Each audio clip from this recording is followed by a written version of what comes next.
nous sommes dit, bon, que nous rentrons surprisement pour voir l'apôtre. Et il a quelle préoccupation, quel est le message que vous allez apporter pour ce peuple congolais qui vous suit partout dans ce pays. Non, shalom, shalom, bien-aimé, bonjour, bonjour, bonsoir. Ça dépend de là où on nous suit. Et nous sommes bien disposés à vous écouter, à répondre à toutes vos préoccupations. Surtout en ma qualité de bibliographe, et je suis prêt à répondre à toutes vos questions. Merci l'apôtre Lévitique. La première question est celle-ci. Compte tenu de ces fléaux, en fait, de ce mois qui est menacé par la pandémie appelée par coronavirus, alors, mais est-ce que les gens vont fêter ou bien ce sera un mois où les gens, bon, en fait, un mois de bilan ou un mois de fête, c'est-à-dire, c'est cette préoccupation la première. Ce qui est un meilleur pour nous, les Congolais, nous avons reçu une grâce exceptionnelle de la part de l'Éternel. Dieu nous révèle toujours les choses en avance. Ce mois de décembre, c'est le mois de bilan, selon la nature, c'est le mois de bilan. Mais spirituellement parlant, c'est le mois de commandement où tout va être focalisé en ce mois pour préparer mars 2021. Ça veut dire que ce mois-là, le Congolais ne peut plus reculer derrière. Le Congolais ne peut plus être focalisé sur les fêtes de fin de l'année. Mais le Congolais doit voir sa gibecière. Qu'est-ce qu'il avait tenu, qu'est-ce qu'il n'avait pas tenu, qu'est-ce qu'il avait mis en place et qu'est-ce qu'il n'avait pas mis en place. Après avoir regardé tous ces effets, et le Congolais doit réfléchir. S'il s'agit de fêter, le Congolais peut s'assembler avec sa petite famille chez lui dans sa résidence et manger et casse-croûter quelque chose et après c'est fini parce que nous sommes au moment où beaucoup de choses se font de partout dans le monde en ce qui concerne ce démon qui est en train de terrasser l'humanité appelé la Covid-19 en train de battre son plein. Donc le Congolais doit être serein en ce qu'il va faire avec sa famille ou son foyer. Casse-croûter quelque chose, fêter à huis clos dans la famille, c'est plus mieux que quand on est dans l'épouvantes de partout dans les rues, ça ne nous fait gagner rien. Donc je ne vois rien de négatif de ces décisions prises par le gouvernement. Au contraire, le gouvernement nous a aidés cette fois-ci. Le gouvernement a aidé la population congolaise à bien fêter. Parce que quelqu'un qui fête chez lui à la maison avec toute sa famille est plus merveilleux que celui qui est dans des bars, dans l'épouvante en train de crier, de sauter. Ça, moi, je tiens pour moi que le gouvernement a bien réfléchi. On nous donne ces idées d'être confinés à la maison avec la famille, fêter en grand seigneur avec nos parents. Merci, étant l'homme de Dieu. Oui, vous avez soulevé une chose qui est très efficace. Vous avez dit que le gouvernement vous a aidé de fêter dans le huis clos, dans vos locaux, dans vos domiciles. Oui, c'est bien beau. Mais cela n'est pas dû nationalement. C'est parce qu'il y a eu de la maladie qui a engendré le pays. Et voilà pourquoi les Congolais se sont stagnés. Voilà, ça c'était juste en bref une manière de vous rappeler. Ce n'était pas une manière de donner l'opportunité aux Congolais. Parce que d'autres minimisent cela. D'autres se murmurent, d'autres renoncent ces propos du gouvernement. En mars 2021, donc on ne peut plus reculer derrière cette hache de la guerre qui était enterrée et mettait des tombes et des bétons afin que ça ne puisse pas ressusciter et que la quiétude puisse demeurer jusqu'à 2030. Merci l'homme de Dieu. Encore une préoccupation face au gouvernement et les églises. Nous savons bel et bien au Congo, les églises célébraient les fins d'année, à des fois le 31 décembre, voilà. Mais nous ne comprenons pas, est-ce que cela est dû? Il y a une mésentente entre l'église et le gouvernement. Je ne sais pas si vous avez le message à donner aux églises ou au gouvernement. L'église est apolitique, mais l'église travaille avec l'État. Or, quand on parle de l'église qui travaille avec l'État, l'État c'est qui? C'est le président Déni, c'est le pasteur Ndeke, c'est l'apôtre Lévitique, c'est le premier ministre Mwamba. Nous tous qui constituons le Congo, nous sommes l'État. Ça veut dire que toutes les mesures édictées, ce sont des mesures à bonne échéance afin que le Congolais ou l'étranger qui réside dans le pays puisse vivre en paix dans la quiétude sans maladie. Et rien ne s'est fait pour détruire l'un ou l'autre. Tout s'est fait pour notre solidarité à tous. Ce que je peux dire aux églises, ou bien aux leaders ecclésiastiques, mais 10 ou 15 personnes peuvent réunir quelque part pour remettre le pays entre les mains de Dieu le 31 décembre, que ce soit la nuit, que ce soit la journée, Dieu va écouter la prière. La parole de Dieu est claire dans le livre de Matthieu chapitre 15. Matthieu chapitre 18, verset 15 verset 18, il le dit, à 22 je crois. Là où 2 ou 3 s'assemblent à mon nom, je suis omniprésent. Il est présent. 2 ou 3 personnes peuvent s'assembler, de remettre le Congo entre les mains du Seigneur Jésus-Christ. Dieu va écouter et va exaucer nos prières. Il n'est pas toujours permis à chaque fin de l'année, une amalgame de personnes et un groupe de gens va s'assembler dans des églises. Quelque part aussi, on a évité des grossesses imprévues.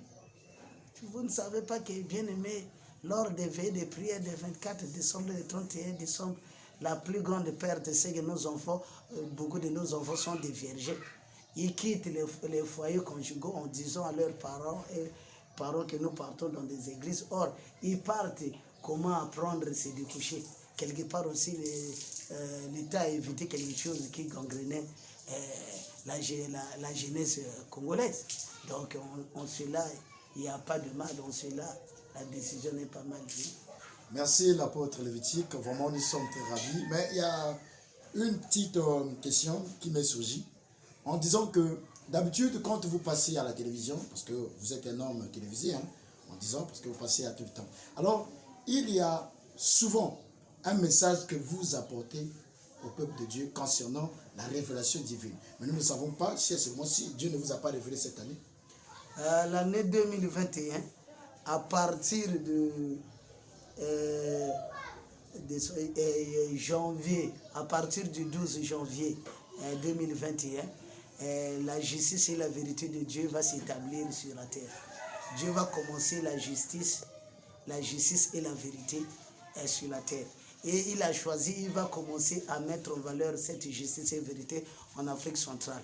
Et les pays les plus avisés au commencement, c'est le Congo-Brazzaville, la RDC, le Gabon, l'Angola, le Cameroun, la Centrafrique. C'est là où la justice de Dieu va commencer le 12 janvier 2021. Donc je demande à tous les Congolais de Brazzaville, à tous les Congolais de la RDC, à tous les Gabonais, à tous les Camerounais, à tous les Angolais et à tous les Angolais d'être prudents ce qu'ils vont faire. Parce que quand on parle de la justice, c'est les normes des choses. La justice, c'est la droiture, c'est les normes des choses. Tout Congolais qui n'était pas droit, qui n'était pas droit devant lui-même, devant la nation, devant la famille, devant l'église, devant son environnement, doit réparer et renoncer à tout le mal qu'il faisait avant le 12 janvier. Tout Congolais qui n'était pas dans la vérité, dans la transparence de la vérité, doit s'opposer contre toutes ces erreurs afin de bien faire usage des choses sacrées et pour que la justice de Dieu ne puisse pas se transformer en chicotte. Parce que la justice de Dieu va marcher avec le justicier. Or, le justicier, c'est l'Esprit de l'Éternel qui va frapper, qui va traquer, qui va détruire, qui va tuer tous les malandrins qui vont aller à l'encontre de ce que Dieu veut dans nos nations et dans le monde entier. Donc c'est le message. 2021, l'année de justice et vérité. Il est temps de revenir à nous-mêmes et d'abandonner tout ce qu'on faisait avant, l'escroquerie, les 10%, la destruction des autres au profit de nos intérêts. Dieu ne veut plus nous voir vivre dans de telles habitudes ou comportements, faute de quoi il y aura beaucoup de morts subites en Afrique, commençant par le Congo et la RDC, il y aura beaucoup de morts subites. Et si nous ne mettons pas ces choses en pratique, au plus tard, en 2022, il y aura des choses qui vont étonner les gens qui vont commencer par le Congo-Brazzaville, engendrer la RDC et embrasser l'Afrique. Ça, c'est ainsi dit le Seigneur. Merci l'apôtre Lévitique. Je ne sais pas si vous aurez un dernier mot parce que nous sommes arrivés soudainement chez vous. Nous l'avons pris ferme, mais je ne sais pas à votre niveau si vous avez un dernier mot ou la prière que vous allez faire pour la nation ou pour le peuple congolais. Je bénis les Congolais de Brazzaville, je bénis les Congolais de la RDC, je bénis tous les serviteurs de Dieu au Congo-Brazzaville.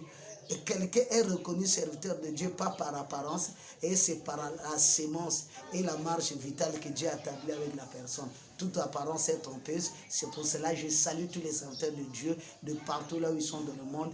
Et je dis aux chrétiens d'être humbles et de prôner l'amour et d'enterrer la hache de la guerre.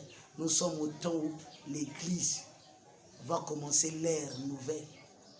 D'ici peu là, l'Église va commencer l'ère nouvelle. Le Saint-Esprit, l'Esprit de Yahushua Hamashiach a choisi déjà le Nkwetululendo a été déjà choisi. Et le Nkwetululendo, d'ici peu en Afrique, les gens verront ce qu'un Nkwetululendo va faire par rapport à la grâce qui lui a été donnée pour racheter le peuple de Dieu et pour changer les données ecclésiastiques afin que ceux qui prient sans couler le sang, ceux qui prient Dieu sans couler le sang, ceux qui prient Dieu sans faire le mal, puissent se retrouver. Parce que nous avons vécu le 20e siècle où tout était fondé sur le sang et tout ce qui était élevé de partout devait toujours passer par des sacrifices négatifs. D'ici peu, le Nkwatulendo, les choses vont commencer avec le Nkwatulendo. Parce que si j'ai parlé Nkwatulendo, c'est pour les traditionnels de comprendre. Le Nkwatulendo chez nous, c'est le Saint-Esprit incarné dans un corps humain que Dieu a choisi pour changer tous les données ecclésiastiques, politiques, sociales. Donc on l'appelle Nkwatulendo. Nous les chrétiens, on appelle par le choix de Dieu. Ça veut dire le premier-né de Dieu que Dieu a envoyé. D'ici peu, il va commencer sa mission. Parce que la mission là va commencer au Congo-Brazzaville. Et la ville choisie, c'est Brazzaville. C'est parce que c'est le sud du pays, donc c'est Brazzaville qui est choisi. Et le Nkwatulendo n'est pas seul. Il y aura 11 personnes de partout aussi qui vont sortir pour faire l'apologie de tout ce qu'un Nkwatulendo va faire. Donc il est temps que ce soit chrétien, toutes sortes de chrétiens, ce qui m'est important, c'est le cœur, pas les religions ou bien les doctrines, mais c'est le cœur. Tous ceux qui ont le cœur des chrétiens, susceptibles de supporter les faiblesses des autres, de maîtriser leurs émotions, ne soyez pas dessus, priez beaucoup. D'ici peu, vous allez être dans la joie parce que le Saint-Esprit va agir au travers de son Nkwatulendo afin que l'Église et les bonnes personnes qui sont en Afrique soient aussi épargnées parce que nous avons tant souffert et on nous a fait souffrir par des importés qui n'ont rien rapporté, qui nous ont éduqués dans des guerres inutiles et dans des problèmes qui n'ont rien élevé dans nos pays. D'ici peu, les choses vont changer. Les premiers pourront être les derniers et les derniers pourront être les premiers. Que Dieu bénisse le Congo, que Dieu bénisse toutes les autorités congolaises, commençant par le Mao Tse-tung de l'Afrique, que nous connaissons bien, le président Denis, le camarade Denis, que Dieu le bénisse, et que Dieu bénisse son gouvernement, que Dieu bénisse le président de la RDC. Il ne cesse d'aménager les efforts afin que la RDC puisse retrouver sa quiétude, sa félicité. Regardez un jeune à la tête d'un pays déchiré, mais qui n'aménage pas d'efforts, qu'on ne veut pas, et qui a un grand cœur, qui est en train de tout supporter. Moi, en ma qualité de serviteur de Dieu, de pain de l'Éternel, je ne peux que bénir et ce que dire. Merci, papa, pour ce que tu fais en face. C'est ça un homme. Il doit supporter toutes les faiblesses de ceux qui l'entourent. Merci pour ce que tu fais. Et je bénis l'Angola, je bénis le Congo-Brazzaville, je bénis la RDC, je bénis tous les chrétiens de partout dans le monde et je bénis en général tous les humains, peu importe leur appartenance, peu importe leur religion. Ce que je sais, il n'y a que l'amour qui unit et dans l'amour, l'unification est confirmée sans inquiétude, sans regret. Shalom, shalom, shalom.